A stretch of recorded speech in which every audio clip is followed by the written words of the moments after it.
Selamat datang kembali di pembahasan mendalam kita. Kali ini kita punya satu teks pendek nih di depan kita.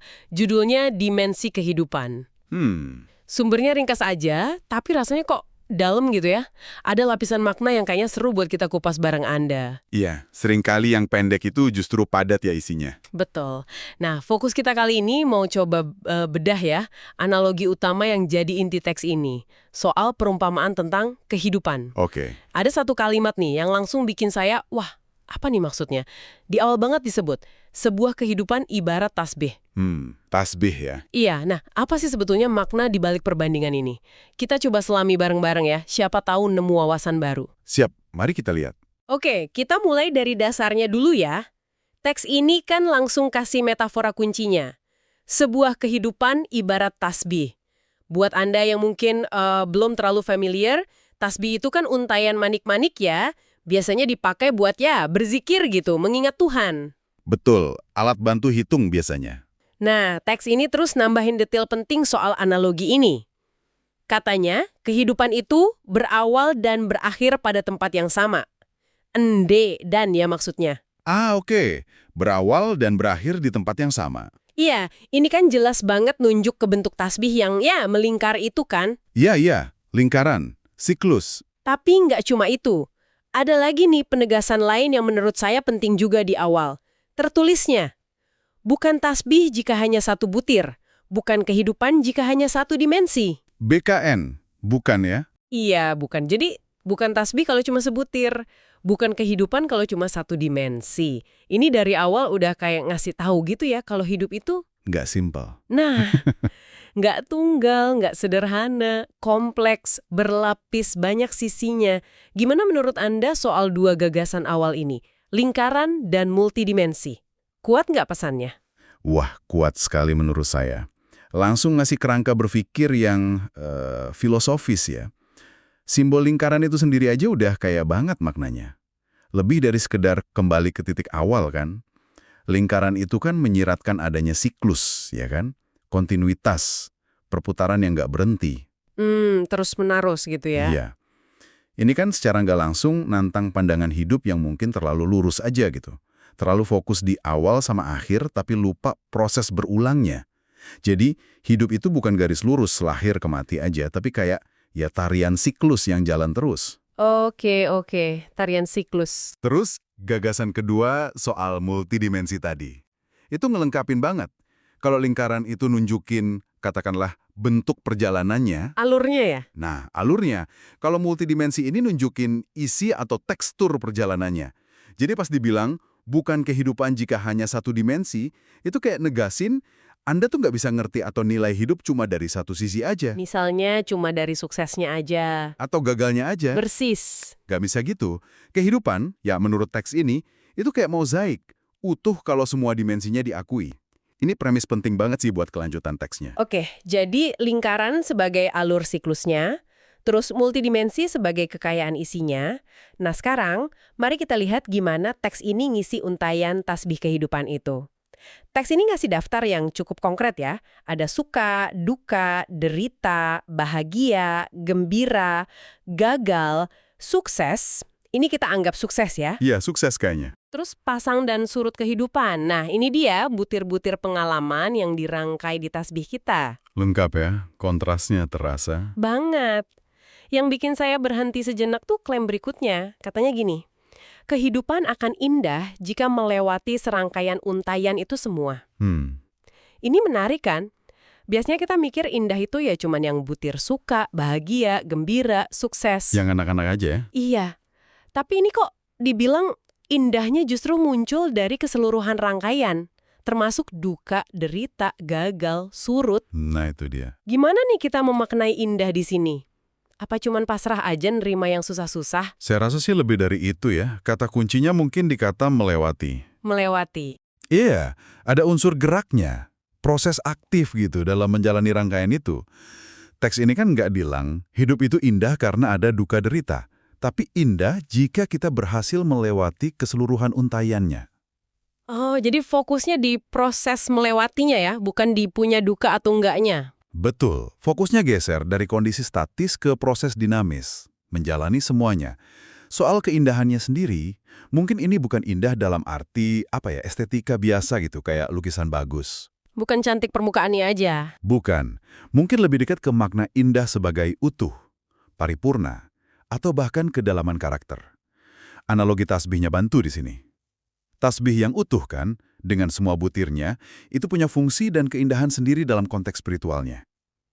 Satu butir aja yang nggak jadi tasbih. Nah iya kan, satu butir aja nggak ada artinya. Sama kayak hidup yang indah menurut teks ini, mungkin itu hidup yang udah melalui dan mengintegrasikan semua spektrum pengalaman, terang maupun gelap.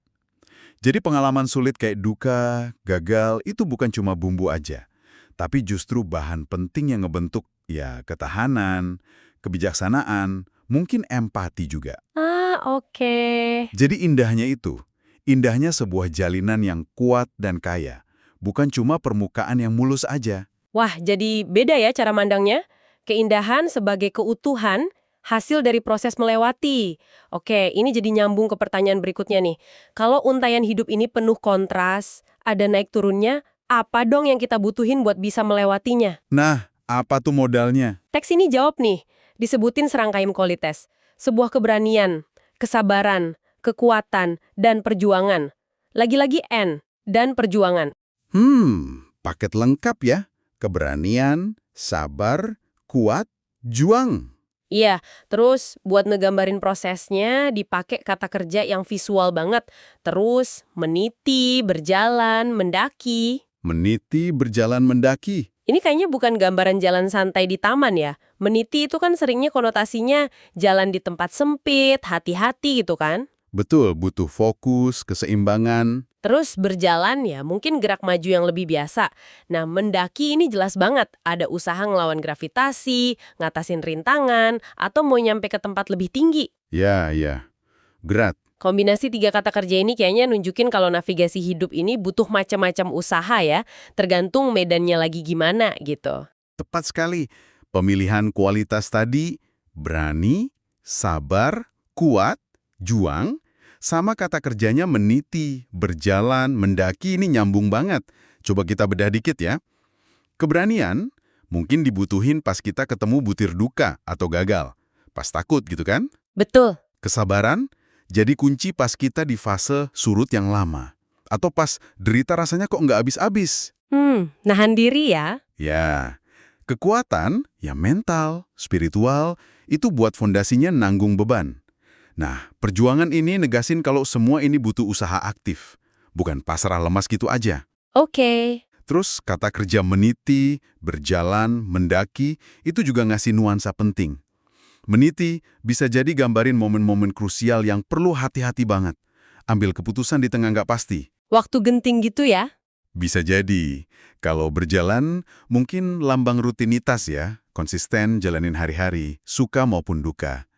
Nah, mendaki ini metafora kuat buat ngadepin tantangan gede, mau capai tujuan tinggi, atau bahkan mungkin pertumbuhan spiritual yang butuh usaha keras. Wah, dalam juga ya maknanya. Iya, jadi perjalanan hidup nggak monoton, intensitas sama jenis usahanya berubah terus. Butuh adaptasi, butuh kualitas-kualitas tadi. Dinamis banget gambarannya. Gambaran yang dinamis dan menuntut ya. Menariknya nih, dinamika pasang surut ini nggak cuma buat peristiwa di luar diri kita aja. Oh ya? Tapi juga masuk ke ranah internal kita. Teks ini secara eksplisit ngakuin, terkadang kita pun merasakan pasang surut keimanan. Kita merasakan. Pasang surut keimanan. Ini pengakuan yang menurut saya cukup berani dan jujur loh. Ya, setuju. Jarang-jarang diangkat seeksplisit ini. Biasanya kan kalau ngakuin iman lagi turun atau lagi ragu itu kayak tabu ya.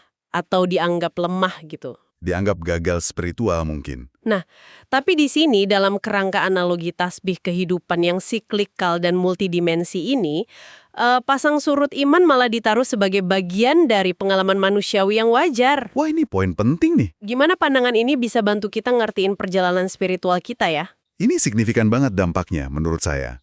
Dengan masukin pasang surut keimanan ke dalam untayan siklus hidup, teks ini ngelakuin dua hal penting. Pertama, yaitu tadi, menormalisasi pengalaman ragu atau semangat spiritual yang turun. Jadi nggak dilihat sebagai aib atau kegagalan personal lagi, tapi bagian dari ritme alami hidup. Sama kayak ada suka dan duka di luar sana. Jadi wajar gitu ya? Iya. Ini bisa melegakan banget loh buat siapa aja yang pernah ngalamin. Nggak ngerasa sendirian atau salah. Oke, itu yang pertama. Yang kedua? Yang kedua, ini mengintegrasikan dimensi spiritual ke dalam keseluruhan analogi tasbih. Jadi lebih dalam lagi. Bukan cuma peristiwa hidup aja yang muter, tapi kondisi batin kita juga ikut siklus itu. Iman itu bukan sesuatu yang statis, yang sekali dapat ya udah segitu terus selamanya. Nggak flat gitu ya? Nggak, dia hidup, dinamis, bisa kepengaruh sama butir-butir pengalaman lain di untayan itu. Pengakuan ini buka ruang buat refleksi yang lebih jujur soal hubungan kita sama keyakinan. Oke, jadi kalau pasang surut iman ini bagian dari siklus, terus gimana dong cara navigasinya menurut teks ini? Ada pegangan yang ditawarin nggak? Ada.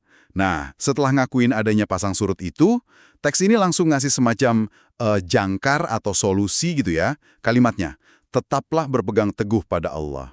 Jadi tetaplah berpegang teguh pada Allah. Berpegang teguh. Iya, pilihan kata berpegang teguh ini menarik. Bukan cuma percaya aja.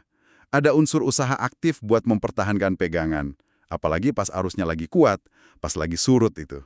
Jadi kayak sadar gitu ya megangnya. Iya. Ini kayak komitmen sadar yang melampaui perasaan sesaat. Jadi, dalam konteks pasang surut, berpegang teguh itu bisa diartiin sebagai usaha buat terus jaga hubungan atau praktek spiritual, meskipun mungkin, ya, perasaan imannya lagi nggak kuat atau ragu lagi muncul. Walaupun lagi nggak mood gitu ya. Bisa jadi. Ini tindakan kesetiaan yang dasarnya keputusan, bukan cuma emosi. Jadi pas iman kerasa surut, solusinya bukan nyalahin diri, tapi justru secara sadar kembali berpegang pada apa yang diyakini sebagai sumber kekuatan atau kebenaran. Nah, dalam teks ini, sumber itu Allah. Jadi itu titik referensi yang konstan di tengah perubahan siklus internal dan eksternal. Berpegang teguh sebagai tindakan komitmen sadar di tengah fluktuasi. Oke.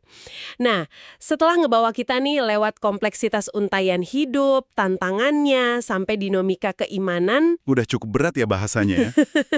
Iya.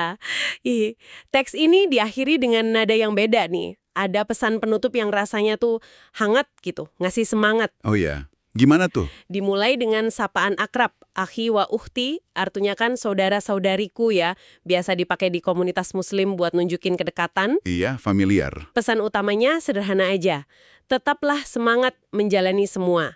Semangat pakai DH. Unik ya? Unik. Dan ada sentuhan personal lagi di paling akhir. Emoji senyum yang kayak gini, terus diikuti kata semangat. Semangka. Iya, semangkat. Kayak main kata dari semangat. Rasanya ringan, akrab, dan kayak mau meninggalkan kesan positif yang kuat gitu. Apa nih yang bisa kita tangkap dari penutup kayak gini? Penutup ini kayak ngegasin lagi tujuan utama teks ini ya, yaitu ngasih dukungan dan perspektif. Setelah semua analisis soal siklus, tantangan, perlu perjuangan, ujung-ujungnya tuh dorongan murni. Ayo, tetap semangat. Jadi dari filosofis ke personal gitu ya? Betul. Nadanya berubah jadi suportif personal. Sapaan akhi wa ukhti itu bikin rasa kebersamaan. Kayak penulisnya ngomong langsung ke komunitasnya. Dan semangkat itu, ya ampun. Meskipun simple, itu nunjukin usaha buat nyambung secara lebih cair. Nggak kaku. Biar nggak tegang terus ya habis mikir. Nah, mungkin itu cara penulisnya bilang, iya, hidup emang kompleks dan kadang berat kayak yang kita bahas tadi, tapi jangan lupa tetap jaga semangat bahkan dengan sedikit keceriaan. Ini ngelengkapin gambaran utuh. Pemahaman mendalam soal hidup, lewat analogi tasbih, harusnya bikin kita makin semangat jalaninnya, bukan malah putus asa. Optimisme sama ketahanan iman jadi pesan akhirnya. Oke. Jadi kalau kita coba tarik benang merah nih dari penelusuran kita soal teks dimensi kehidupan ini ya, analogi intinya kan kehidupan itu kayak tasbih. Lingkaran siklus yang muter terus, balik lagi ke titik yang sama. Yap. Untaiannya dibikin dari macam-macam butir pengalaman positif, negatif, luar, dalam, termasuk iman yang naik turun. Betul. Nah, melewati untaian ini kata teks ini, bukan jalan yang gampang. Perlu tadi itu, berani, sabar, kuat, dan perjuangan aktif. Kadang kudu meniti hati-hati, kadang berjalan konsisten, kadang mendaki susah payah. Prosesnya nggak sama terus. Iya, tapi justru dalam proses melewati keseluruhan rangkaian inilah letak keindahan atau keutuhan hidup itu. Keindahan dalam keutuhan ya. Dan di tengah semua fluktuasi itu, berpegang teguh sama keyakinan jadi jangkar penting. Rangkuman yang bagus. Wawasan utamanya mungkin ya ajakan buat ngerangkul totalitas kehidupan ya. Bukan cuma nerima yang enak-enak aja, tapi juga ngerti peran penting tantangan dan kesulitan dalam ngebentuk kita. Jadi nggak milih-milih pengalaman ya. Idealnya gitu. Ini kayak undangan buat ngelihat hidup bukan sebagai masalah yang harus diberesin, tapi sebagai perjalanan siklus yang kaya makna buat dijalanin. Dengan ketahanan dan iman. Oke. Nah, sebagai pemikiran penutup nih buat Anda bawa pulang, mari kita balik lagi ke analogi intinya. Coba deh renungkan sejenak. Kalau hidup Anda itu seuntai tasbih, butir pengalaman spesifik mana? Mungkin sebuah suka yang ngebentuk rasa syukur, atau malah sebuah duka atau gagal yang ternyata ngasih pelajaran paling berharga, yang paling Anda rasain dampaknya ngebentuk diri Anda hari ini. Butir mana yang paling berkesan ya? Iya, kenapa butir itu signifikan banget di untaian pribadi Anda? Itu satu. Atau bisa juga mikir dari sudut lain. Teks ini kan nyorot pasang surut sebagai bagian alami siklus ya, di peristiwa maupun iman.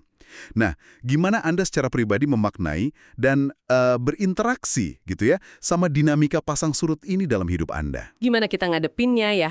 Pas lagi ngadepin masa-masa surut itu, refleksi ini mungkin bisa bikin pemahaman Anda soal navigasi untaian hidup Anda sendiri jadi lebih dalam.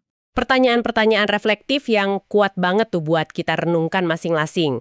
Semoga pembahasan kita soal teks dimensi kehidupan ini ngasih Anda beberapa butir wawasan baru ya, buat dirangkai dalam perjalanan Anda. Semoga bermanfaat.